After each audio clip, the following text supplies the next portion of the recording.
Luiz Portela, estou aqui para conversar com vocês sobre a regularização fundiária urbana, que foi chamada de REURB na Lei 13.465 de julho de 2017.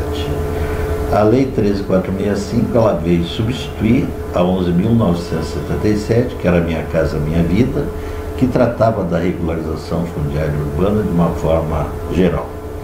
O que acontece é que na 11.977 ficaram esparsos algumas ferramentas, alguns instrumentos, e essa lei, na verdade, veio compilar esses instrumentos e criar alguns novos, como a gente vai ver no decorrer do nosso treinamento, ok? Então, vou começar com o conceito da REURB, né? Onde é que aparece o conceito da REURB? No artigo 9º da lei já aparece no texto legal esse conceito. Tá? Então, a lei ela vem instituir normas gerais, aplicáveis a todo o ordenamento referente à regularização fundiária no território nacional. Então, se a sua prefeitura resolver fazer uma lei, ou o Estado resolver fazer uma lei sobre regularização fundiária, ela vai ter que observar essas normas gerais trazidas pela 13.465. Além de ser uma norma de natureza geral, ela também tem autoaplicação, ela é autoaplicável. Então, o seu município não precisa fazer uma lei específica de regularização fundiária, porque a Lei 13.465 ela é aplicável em qualquer situação. Perfeito? Vamos em frente. Qual é o objetivo da regularização fundiária? Que foi chamada a lei de REURB. Podia ser qualquer outro nome, podia ser REFURB, qualquer outro nome. O legislador resolveu apelidá-la de REURB. Aliás, tem virado moda desde os estatutos que se façam um batismo da legislação. Perfeito? Mas regularização fundiária, REURB. Então vamos trabalhar bastante esse nome de REURB para que ele se fixe na nossa cabeça. Perfeito? Ela trata de ações que vão ser tomadas com relação a núcleos urbanos irregulares, né? Ações essas de natureza urbanística, jurídica, social e ambiental. Só falando dessas ações que devem ser adotadas na regularização de um núcleo urbano, já se chega à conclusão que é uma tarefa interdisciplinar. Ela envolve diversas profissões. No nosso PP que está aqui do nosso lado, nós não podemos pegar e dizer assim, qual é a ordem. Vamos tentar ordenar para que vocês entendam. A primeira ação que se faz é a ação de natureza social, que vai haver o cadastramento das famílias, identificação de posse, enfim, todas aquelas questões que envolvem a parte social e econômica daquela população que reside num assentamento que vai ser regularizado. A segunda intervenção é de ordem urbanística, seriam os levantamentos topográficos, as plantas, a divisão dessa gleba em lotes, atribuindo a cada ocupante um determinado lote, e a confecção do chamado projeto urbanístico, que você teria também no projeto urbanístico, que seria o projeto de regularização fundiária, você teria também a implantação da infraestrutura. Nós vamos ver que a lei trata de uma infraestrutura essencial e já projeta também que essa infraestrutura seja alastrada, não só essencial, mas o restante, para que esse núcleo urbano não fique separado da cidade, ele fique igual à cidade. Concomitante com a intervenção de natureza urbanística, deve haver também a natureza ambiental, nos casos que a lei declina que exista. Com relação ambiental, diversas vezes a gente vê falar que a lei, a 11.977, trazia anistia ambiental, quando na verdade ela passou a se preocupar exclusivamente só com aquelas áreas que dizem respeito ao meio ambiente, mas as APPs, as unidades de conservação, e há também chamadas áreas de risco, que a própria lei do loteamento nomina quais são essas áreas.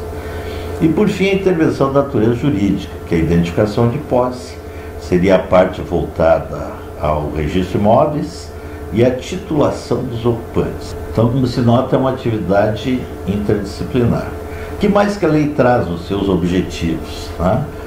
A incorporação da informalidade à formalidade. Costuma-se dizer no chavão urbanístico que nós convivemos com duas cidades. Uma formal, que é aquela dotada de toda a infraestrutura, e a outra real, que é aquela que não tem infraestrutura, que seria, na verdade, a cidade informal. O objetivo da lei é que a cidade seja única, toda ela seja formal, ou seja, Vamos distribuir essa infraestrutura no território do município, ou em todo o território da cidade, evitando que existam feridas urbanas ou assentamentos subhumanos. O outro objetivo dela, bem latente, nesses dois objetivos que eu chamaria de principal, seria a titulação dos ocupantes. Por que a titulação é importante? A titulação ela vai trazer ao ocupante segurança jurídica. Ele vai ter o seu título registrado no registro de imóveis, ele vai ser proprietário e, na verdade, além desse benefício que ele vai ter, ele vai poder vender com mais segurança, ele vai agregar valor ao imóvel no momento que estiver titulado, ele vai poder alugar descansadamente, ele não vai ter mais que proteger a sua posse do jeito que ele protege, porque hoje o ocupante é nada mais, nada menos que um posseiro ou um possuidor. Essa posse ela pode gerar efeito jurídico, levaria o usucapião à propriedade.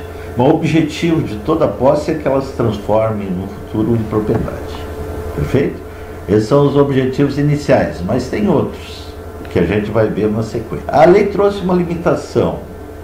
Os assentamentos existentes até 22 de dezembro de 2016, que é a data da medida provisória 759, que foi convertida na lei 13.465, como até ali os existentes são passíveis de regularização. A partir dali, não. Esse termo final, essa data fatídica dada pela lei, já aconteceu na medida provisória 2220, que trata da concessão de uso gratuito para fins de moradia de ocupantes em imóvel público, que trouxe uma data lá de 10 de julho de 2001, que era a data da medida provisória. Então, a partir dali não seria possível aplicar-se a lei. Aqui diz a mesma coisa a lei federal. Essa data costumou-se discutir que seria uma atribuição do município fixar essa data, e da mesma forma o município, a partir desse evento ou a partir dessa data, ele vai ter que manter um controle sobre o seu território, evitando novas ocupações, que essas novas ocupações, dependendo da área, ficariam insolúveis, não teria como se corrigir, e os proprietários ficariam, ou os possuidores ficariam eternamente na clandestinidade. Perfeito? Que mais? Entre os objetivos, tem a identificação desses núcleos urbanos, que vão ser regularizados. Quando o poder público vai intervir, ele tem que organizar e assegurar também que passe os moradores a receber a prestação de serviços públicos, coleta de lixo e outros serviços públicos são prestados pelo município, sempre com o objetivo de melhorar essas condições urbanísticas e principalmente as ambientais com essa intervenção, para que essa situação, tanto a urbanística quanto a ambiental, fique melhor do que na época ou durante o período da ocupação. Da mesma forma também, um dos objetivos da lei seria criar unidades imobiliárias. Com isso ele organiza o território do município, e concede aos seus ocupantes os direitos reais, que seriam os direitos que levariam ele à propriedade. Automaticamente, essa criação de unidades imobiliárias possibilita ao município um acréscimo de receita, como o IPTU. Outra receita que vai acontecer nesses núcleos urbanos é o ITBI, que são a compra e venda desses imóveis, e uma série de outros benefícios dentro da economia do próprio município. Ok? Ampliar o acesso à terra urbanizada, é outro objetivo, principalmente para a população de baixa renda. Ela tem que sair daquela situação que ela vive de clandestinidade ou de informalidade e vir para a nossa cidade real. Perfeito? E também esse objetivo de acesso à terra urbanizada tem como função fixar os ocupantes no próprio núcleo que está sendo regularizado, fazer com que eles fiquem migrando. Muitas vezes, quando é regularizado, o ocupante vende o imóvel e vai procurar uma outra informalidade, vai transformar essa renda que ele teve com a venda do imóvel numa receita, que ele daria uma destinação ou para custeio próprio ou para investimento, outra coisa, ele retorna para a informalidade.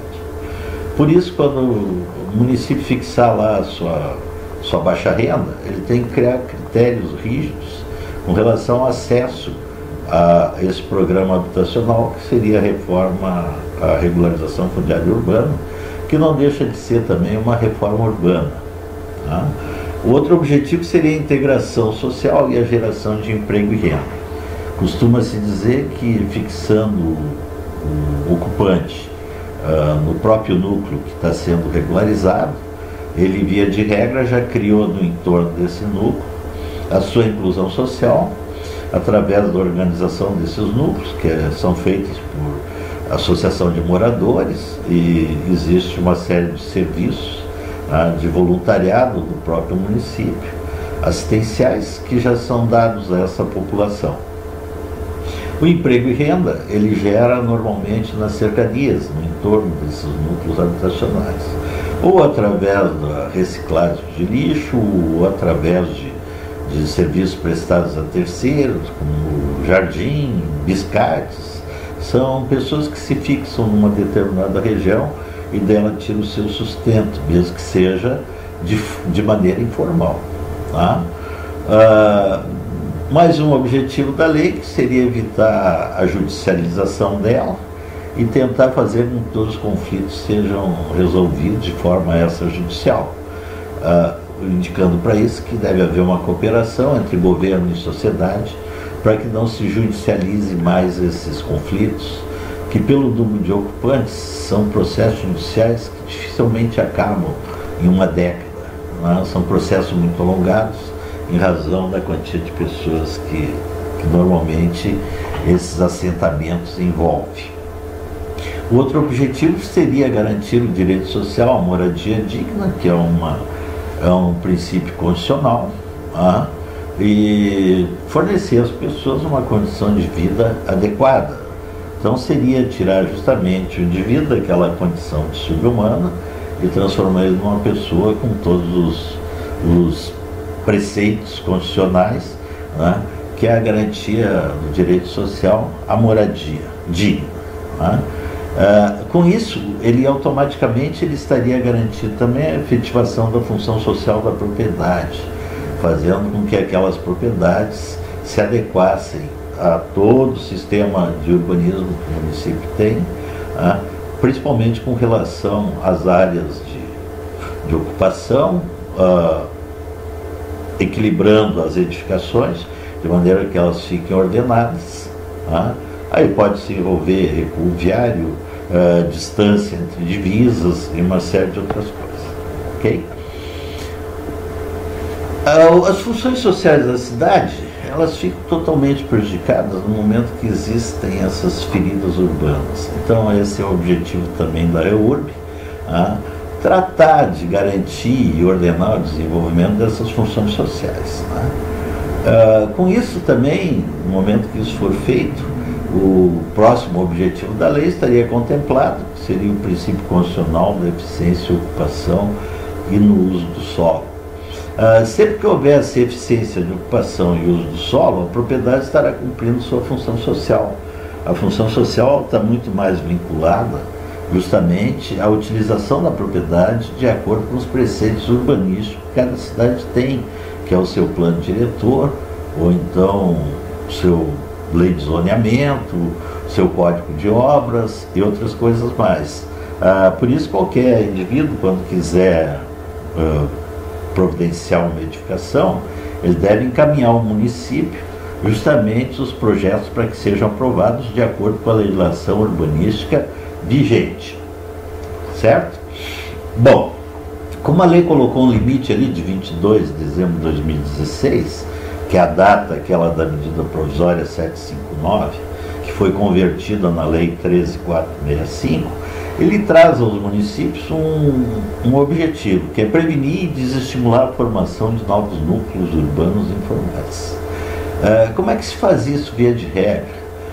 Mapear as áreas possíveis de ocupação e manter a sua patrulha, com a guarda municipal, se bem que isso é função de todo funcionário público, uma vigilância constante. Não deixar que esses núcleos se consolidem, não deixar que essas ocupações aconteçam, porque elas sempre acontecem de maneira, como a gente já falou, subhumana, Infelizmente, nas ocupações, a gente sabe que sempre existe um comércio e uma renda.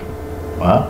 Alguém termina lucrando com essas ocupações em cima de pessoas necessitadas, muitas vezes desesperadas, que não tem para onde ir, ou não tem mais como suportar, por exemplo, um aluguel, né? Hoje em dia, os municípios todos já tratam da forma assistencial do chamado aluguel social, né?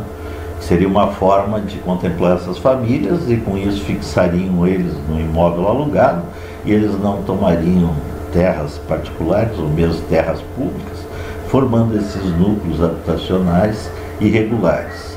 Existe como o município fazer isso, desenvolvendo alguma coisa a nível de inteligência, de informação e tendo um contato direto com a sociedade organizada e com essas associações. Não se junta do dia para a noite um grupo de pessoas para ocupar uma área de terra. Perfeito? O outro objetivo da lei seria, na concessão de direito real, dar ele preferencialmente à mulher. Tá? Por quê? Via de regra, quando existem essas uniões estáveis, o homem se separa da mulher, vai embora e a mulher fica com um problema. Então ele deixaria de ter direito nessa concessão e o direito seria dado preferencialmente à mulher, uma forma de garantia, já que na nossa realidade, e quem sustenta a família, que seriam os filhos, é a própria mulher. O homem, via de regra, ele termina quando se separa ou quando acaba um relacionamento desse, simplesmente indo embora e esquecendo que ele constitui uma família. Perfeito? A lei aí é justa, né? E traz para o lado mais fraco, digamos assim, dessa relação, o direito de receber os conceitos, esses títulos, né? Esses direitos reais que a lei prevê como forma de titulação, na regularização fundiária. O último objetivo dessa primeira parte seria franquear a participação dos interessados nas etapas do processo de regularização fundiária. Bom, esse objetivo aqui está nos indicando para as chamadas audiências públicas, né? Essas audiências públicas, via de regra, são publicistas, é dado publicidade a eles o que vão fazer. É possível também que no momento de se organizar um núcleo que está sofrendo essa intervenção, se faça com eles uma distribuição, por exemplo, da infraestrutura, qual é a mais urgente. Eles podem pleitear escolas, posto de saúde, a questão do transporte urbano, e você ir adequando o seu projeto de regularização a exatamente essas demandas. Com relação ao fornecimento de título, tem alguns títulos que são meio semelhantes, né? Aconteceu uma hipótese assim, que você tinha uma área pública ocupada, que o título seria a concessão de uso gratuito para fins de moradia da medida provisória 2220. A comunidade reunida, na hora da transparência da participação, ela não aceitava esse título. Ela queria uma doação. Então o município desafetou a área, tirou aquele gravame que tinha, que era uma área para a escola, né? Desafetou a área. Depois desafetou a área, tornou aquela área um bem público e como título ele deu doação, mas doação sobre encargo. Então durante 10 anos, aquela doação, os ocupantes que receberam aquele título, que se tornaram donatários, eles tinham a obrigação de participação em programas sociais do município, de qualificação, de renda e uma série de outras coisas, sempre que convocados, além deles terem que permanecer no local, não podendo esse imóvel ser alugado, realmente o uso da moradia com aquela finalidade social de atender uma camada de baixa renda necessitada que estava ocupando um imóvel público no núcleo urbano. Ok? A segunda etapa da nossa conversa, o próximo módulo, vamos fazer em módulos pequenos para que vocês não cansem. Nós vamos tratar dos conceitos que a REURB trouxe. Ela trouxe diversos conceitos e sem que se saiba os conceitos, fica difícil a gente encarar a situação real, ok? Muito obrigado. Então esse foi o nosso segundo módulo.